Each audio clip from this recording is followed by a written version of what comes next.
నమస్తే, welcome to 99 TV. Trump గారి దెబ్బకి మళ్ళీ ప్రపంచవ్యాప్తంగా రిసెషన్. ముందు యుఎస్ ఎఫెక్ట్ కాబోతోంది, తర్వాత యూరోపియన్ మార్కెట్స్, తర్వాత ప్రపంచంలోని మిగిలిన దేశాలు. ఎంకి పెళ్ళి సుబ్బిజావుకు వచ్చిందని ఒక సామెత. ఎంకి పెళ్ళి కాదు కానీ ట్రంప్ గారి పెచ్చతనం మొత్తం ప్రపంచాన్ని ఇవాళ ఒక ఊపేస్తోంది. ఓ పక్క ప్రపంచ యుద్ధాలు ఆపించేసి తాను శాంతి బహుమతికి అర్హుండి అని చెప్పేసి వాళ్ళ చేత వీళ్ళ చేత పనికిమాలిన వాళ్ళ చేత రికమెండేషన్లు పెట్టించుకుంటున్నాడు పాకిస్తాన్ లాంటి దేశాల చేత. సో అది ట్రంప్ క్రెడిబిలిటీ. ఇవాళ ఆయన విధానం వల్ల ఆయన దేశమే నష్టపోబోతోంది. బయట ప్రపంచ దేశాల మాట దేవుడెరక, ఆయన దేశమే. ఇవాళ ఆయన తీసుకున్న ట్రేడ్ వార్, ఆయన ట్రేడ్ పాలసీ పేరుతో ఆయన చేస్తున్న ట్రేడ్ వార్ మిగిలిన దేశాలతోటి అమెరికా నెత్తిన అప్పుల కుంపటిని వెలిగించబోతోంది. ఆల్రెడీ బోళంత అప్పు ఉంది. మోర్ దెన్ $30 ట్రిలియన్ అప్పు ఉంది అమెరికాకి. ఇవి కాక ఇప్పుడు ఈయన చేపడుతున్న కొత్త విధానాలు, ట్రేడ్ పాలసీస్ పేరుతోటి ట్రేడ్ వార్ చేస్తున్నారు. జేపీ మోర్గాన్ రీసెర్చ్ చేసింది. జేపీ మోర్గాన్ వాళ్ళ రీసెర్చ్ దాంట్లో కనిపిస్తున్నది ఏంటంటే, ఎకానమీ అన్సర్టెనిటీ అంటున్నారు. ఆర్థిక అనిశ్చిత స్థితి 2025లో అమెరికా ఫేస్ చేయబోతుందంటే ఈ ఫైనాన్షియల్ ఇయర్లో 2026 ఫైనాన్షియల్ ఇయర్లో ఫేస్ చేయబోతోంది. టారిఫ్స్, అలాగే ఇన్ఫ్లేషన్ అంటే ద్రవ్యోల్బణం. టారిఫ్స్, ద్రవ్యోల్బణం ఇవన్నీ మేజర్ రిస్క్ని, మేజర్ పొజిషన్ అంటే దే పోజ్ రిసెషన్ రిస్క్, అంటే ఆర్థిక మాంద్యం దిశగా దేశాన్ని నడిపిస్తున్నాయి. సరే, ఎట్లా ఉందంటే ట్రంప్ గారి పరిస్థితి, ఐవార్ ఏం చేస్తున్నారంటే చేసిన తప్పులు దిద్దుకుంటున్నారు. ముందర శాంక్షన్స్ అంటాడు, మళ్ళీ నెక్స్ట్ డే వచ్చేసి నో యూటర్న్ అంటాడు. ఒక 3 నెలలు నేనేం చేయబోట్లేదు అంటాడు. ఇలాంటి అనిశ్చిత స్థితి అమెరికా ఇంతకుముందు ఎన్నడూ ఎదుర్కోలా, ఈరోజు ఎదుర్కొంటోందనేది జేపీ మోర్గాన్ రీసెర్చ్ సంస్థ వెల్లడించింది. ఇది కొంచెం ఇబ్బందికరమైన వాతావరణమే, అన్సర్టనిటీ అయితే ప్రివేల్ అవుతోంది. ప్రపంచ దేశాల్లో అమెరికా పలచబడిపోతోంది అనే మాటని చెప్పకనే చెప్పారు.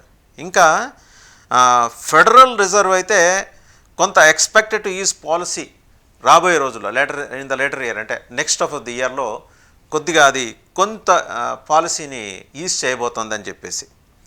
ఇంకా ఏం చేస్తున్నారంటే ఆయన అసలు అగ్రెసివ్ పాలసీస్ ఏంటి తీసుకోవడానికి గల కారణం ఏంటి, తీసుకున్న దరిమిలా ఉత్పన్నమవుతున్న పరిణామాలు ఏంటి అనేది కనుక చూస్తే, ట్రేడ్ వార్. ప్రపంచంలో ఓ పక్క ఇరాన్ ఇజ్రాయెల్ గొడవ ఒకటి, రష్యా ఉక్రెయిన్ గొడవ ఒకటి, భారత్ పాకిస్తాన్ గొడవ ఒకటి. వీటన్నిటినీ ఆయన సరిదిద్దుతాడు, ఆయనే కండువా వేసుకుంటాడు, ఆయనే కుర్చీలో కూర్చుంటాడు పెదరాయుడు మాదిరి, కాలు మీద కాలు వేసుకొని కండువా వేసుకొని మీ 2 దేశాల మధ్య కాల్పుల విరమణ అంటాడు. వీళ్ళేమో విరమించరు. ఈయనే చెప్పేసి విరమింపజేసి నన్ను శాంతి బహుమతికి ప్రపోజ్ చేయండి అని పాకిస్తాన్ లాంటి పనికిమాలిన దేశాన్ని అడుగుతాడు. వాళ్ళు ఓకే అంటారు, ఎందుకంటే వాళ్ళకి పైసలు కావాలి, వరల్డ్ బ్యాంక్ నుంచి అప్పులు కావాలి, గ్రాంట్స్ కావాలి, అవన్నీ ఇప్పిస్తాడు ఈయన. ఓకే అంటారు. వీళ్ళు ఏదో రికమెండేషన్ రాస్తారు, ఏది ఆ నోబెల్ శాంతి బహుమతి కోసం. ఇలా ఉంది ఈయన వ్యవహారం. ఇరాన్ ఇజ్రాయెల్ వార్ అప్పుడు కూడా ఆయన తీసుకున్న డబుల్ స్టాండర్డ్స్ మనకి స్పష్టంగా అర్థమైపోయినాయి. ఇరాన్లోని ఆ 3 అణుశక్తి కేంద్రాలు, ఒక రంగా they are atomic refinery stations, nuclear enriched stations. అవన్నీ కూడా ఫోర్డో కావచ్చు, నతాన్జో కావచ్చు, అండ్ అఫ్సహాన్ కావచ్చు. వాటిని ఈయన B-2 స్పిరిట్ బాంబర్స్ని పంపించేసి డిస్మాంటిల్ చేయించేసి మళ్ళీ వాటిని వెనక్కి పిలిపించుకున్నాడు. బాగానే ఉంది, అంతవరకే నా ఉద్యోగం, నేను అంతకుమించి వాళ్ళని ఇంకేం చేయను, మీకు ఇచ్చిన మాట ప్రకారం ఇజ్రాయెల్తో చెప్పాడు. సరే, ఇజ్రాయెల్కి B-2 బాంబర్స్ కొని పంపించే శక్తి లేదు కాబట్టి ఓకే అని ఊరుకుంది. ఆ యుద్ధం ఆగిపోయింది కాబట్టి నా నోబెల్ శాంతి బహుమతికి నా పేరు రికమెండ్ చేయండి. మళ్ళీ నెతన్యాహుని కాళ్ళు పట్టుకుంటే బెదిరించి కాళ్ళు పట్టుకుంటాడు. ఈయన బెదిరించడానికి అవకాశం లేని ఒకడున్నాడు, ఉత్తర కొరియా ప్రెసిడెంట్. వాడిని ఏం చేయలేడు ఈయన, ఉత్తర కొరియా ప్రెసిడెంట్. సరే, అంశాలు పక్కన పెడితే ఈయన ట్రేడ్ పాలసీస్ ఎట్లా ఉన్నాయి, దాని ఇంపాక్ట్ ఎలా ఉండబోతోంది యుఎస్ మీద, యూరోపియన్ యూనియన్ మీద అనేది ఒకసారి మనం సాకల్యంగా పరిశీలిస్తే, ఒక ఇంటర్నేషనల్ మీడియా రాసేది ఏంటంటే, the US economy which looked strong at the start of 2025 has been shaken up by trade policies and stagnation fears. 2025లో అద్భుతంగా ఉందనుకున్న యుఎస్ ఎకానమీ రోజులు గడిచే కొద్దీ వణికిపోయింది. ట్రేడ్ పాలసీస్ తోటి ఒక రకమైన స్టాగ్నేషన్, ఒక జడత్వం వచ్చేసింది ఎకానమీలో అని చెప్పేసి మెన్షన్ చేసింది.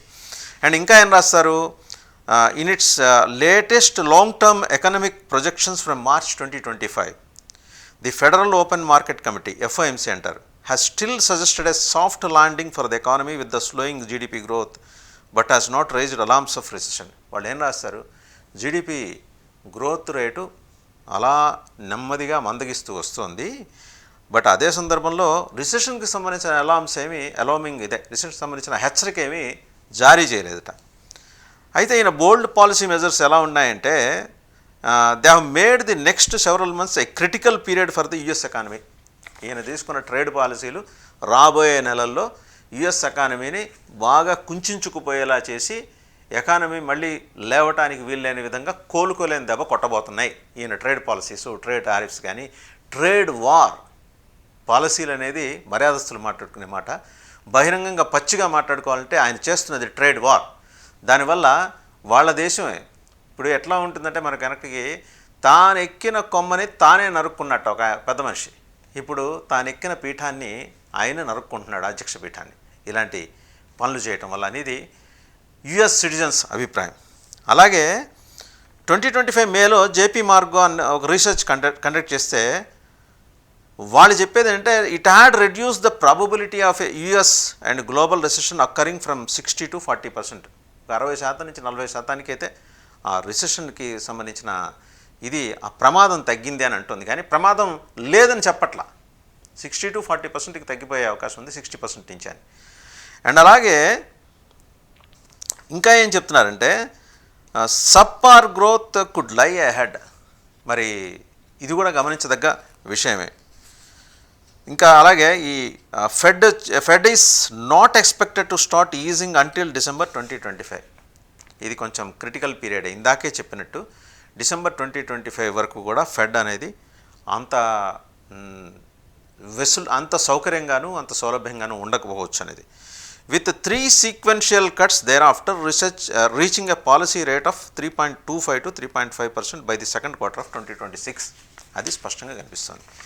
ఏదైతే ఇక యుఎస్ లేబర్ మార్కెట్కి వచ్చేప్పటికీ యుఎస్ జీడిపి గ్రోత్ డ్రాప్ అయిపోయింది and into negative territory in the first quarter. మొదటి క్వార్టర్లో నెగిటివ్ టెరిటరీలోకి వెళ్ళిపోయింది. ఇది అన్వాంటెడ్ డెవలప్మెంట్, అవాంఛనీయ పరిణామం అంటారు, లేబర్ మార్కెట్ జీడిపి గ్రోత్ పడిపోవటం. ఇంకా రిసెషన్ రిస్క్ ఫ్యాక్టర్స్కి వచ్చేప్పటికీ many factors that can possibly trigger recession in the US అని చెప్తూ, tariffs and inflation are the 2 biggest risks to economic stability in 2025. వీరు తీసుకున్న నిర్ణయాల వల్ల, ట్రేడ్ టారిఫ్స్ పేరుతో తీసుకున్న నిర్ణయాలు ట్రేడ్ వార్కి దారి తీయటం వల్ల ఆ ట్రేడ్ టారిఫ్స్ అలాగే ఇన్ఫ్లేషను, ద్రవ్యోల్బణం అమాంతం పెరిగిపోయింది. ఇది అమెరికా ఆర్థిక వ్యవస్థని దబేలన గోతిలో పడేసేలా చేస్తుంది. ఇది రిస్క్లోకి నెట్టేస్తుంది, రిసెషన్లోకి నెట్టేస్తుంది. ఇది పోనీ ఈ రిస్క్ ఈయనొక్కడికైనా అంటే ఒక సామెత ఉంది చెప్పుకోవాలంటే, ఇక్కడ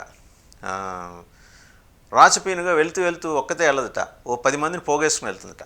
ఇట్టా మరి ప్రపంచ పోలీసు కదా, ఈయనొక్కడే నాశనం కాకుండా వాళ్ళ దేశాన్ని అంటే ఆర్థికంగా నాశనం చేయకుండా ప్రపంచ దేశాలను కూడా నాశనం దిశగా పట్టుకెళ్ళిపోతున్నాడు. అది ఈ జేపీ మార్గన్. కాకపోతే వాళ్ళ కొన్ని లిమిటేషన్స్ ఉన్నాయి కాబట్టి చాలా మర్యాదగా చెప్పారు ఈ విషయం. ఈ 2025 డిసెంబర్ నాటికి పరిస్థితి అగమ్య గోచరంగా ఉంది. అలాగని పూర్తి రిసెషన్ కాదు, 60% నుంచి 40% రిస్క్ కనిపిస్తోందని.